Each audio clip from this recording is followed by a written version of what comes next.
what YouTube pays you should be less than what you're able to make yourself if you're running like a good business out of it. So just in the past year or two, I've been able to create my own digital products. So like plugins and add-ons to Adobe Premiere and Photoshop. So like transitions and effects and LUTs that I can bundle up, and I can sell those on my website. So I have a couple things on my website that are $50 products. And so rather than YouTube paying me $1 every time I get 1,000 people to like view my stuff, I'd rather I get 1,000 people to view my stuff and hopefully one person buys something for $50. So I'd rather like end up making 5, 10, 20 times more than YouTube is. Like the more, the better, the more like you can take control of your own like sources of revenue, the better. Not saying I'm doing that. I'm not anywhere close to making like 10. Still, the YouTube check is still like significant and like it helps. But if it went away tomorrow, it wouldn't be like the complete end of the world, because I'm still making like more than 50% of my money on my own website. However, it all does come like the top of the pyramid. It's not a pyramid scheme, but the top of the pyramid, or the top of the like, it all kind of like branches out from the fact that people are searching on Google and finding my content, and through my content, the better I'm able to put like links in my website, and the better I'm able to like manage all my social medias.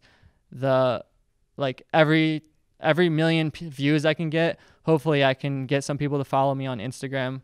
Hopefully I can get some people to go to my website and like check that out. So you want to capture the attention that you're getting and try to deepen it. So instead of growing wide, you can like you can go deeper. There's also other ways you can make money. Like, for example, if someone signs up to the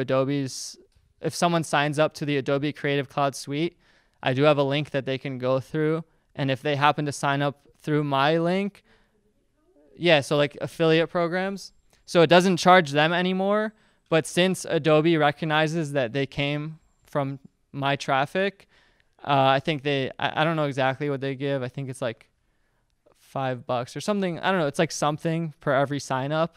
So just because my content specifically is so like oriented around people using those softwares, I do get people signing up every day through my links.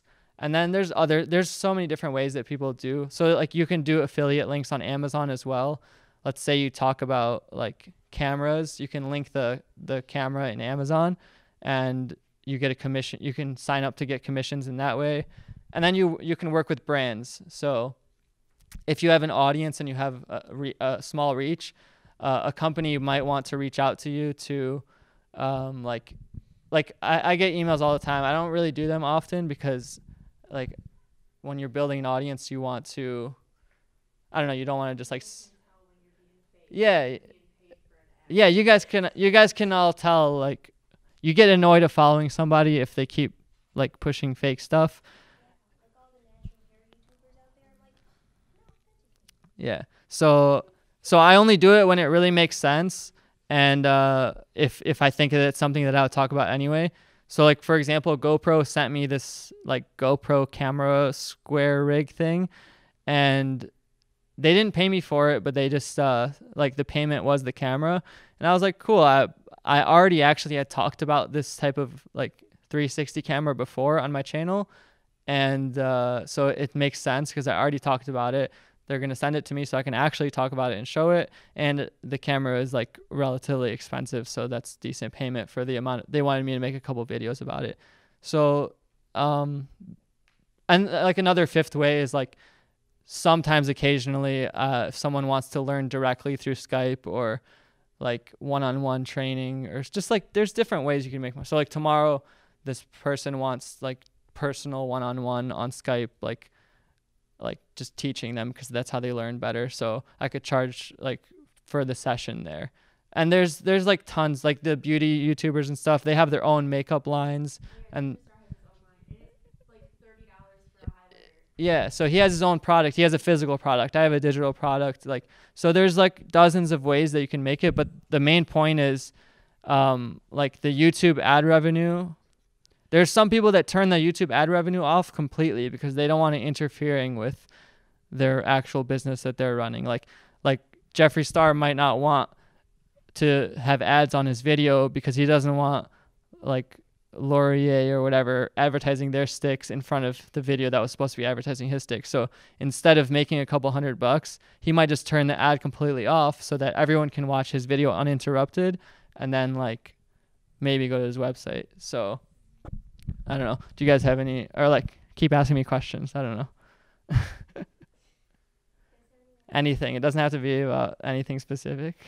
Would you ever go back to working with like the energy, not the energy drink company specifically, but going back to For someone else? Yeah, I always thought like if at a certain point what I'm doing fizzles out, or if there's a really good opportunity that comes up, let's say, I don't know, who's like a really big NBA star right now? All right, let's say LeBron James, for some reason they need someone on their team to be LeBron James' personal video guy or personal social media guy.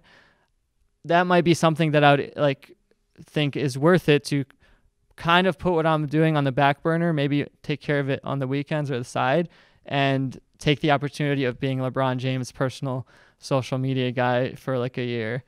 So I would consider it case by case, but I would never. It would have to be something that I would also be willing to do for free. You know what I'm saying? I get people email me all the time like, hey, can you edit my video, or can you edit my music video or whatever? And I'm sure I'm turning down like a couple $100 here, there. But I just rather would not sell my time to work for to do client work for projects at this point that I don't want to do. But if like someone that I listen to their music already emailed me and wanted me to work on a video with them, I would be down to do that for free, you know, because I would want to be a part of that project. And then that's just like I said earlier, hopefully that's another thing where I can get more people to like come into the general cloud, and then maybe hopefully they can click more of my videos and see my face and then be like, oh, this guy's cool, I'm going to send him a message on Instagram. And then like, oh, then like 6 months later, oh, this guy just put out this cool, useful thing. And then, oh, I'll buy that. I'll support this guy or whatever, you know? So, or I mean, they don't even need to buy anything. Just their traffic is, just having an audience is something that is valuable in itself, because you can, I mean, brands want to pay you for that, or like you just, it's just valuable even if the people don't directly pay you. It's not like it's all a scam when I talk about it. It's like this is what I love doing, and I really care about my audience, and it's like the number one thing I think about is like how to grow an audience and build an audience and like and maintain that relationship. But on the business side of things too, you have to try to make it as nice of a funnel as possible. I don't know. You guys get what I'm saying, right?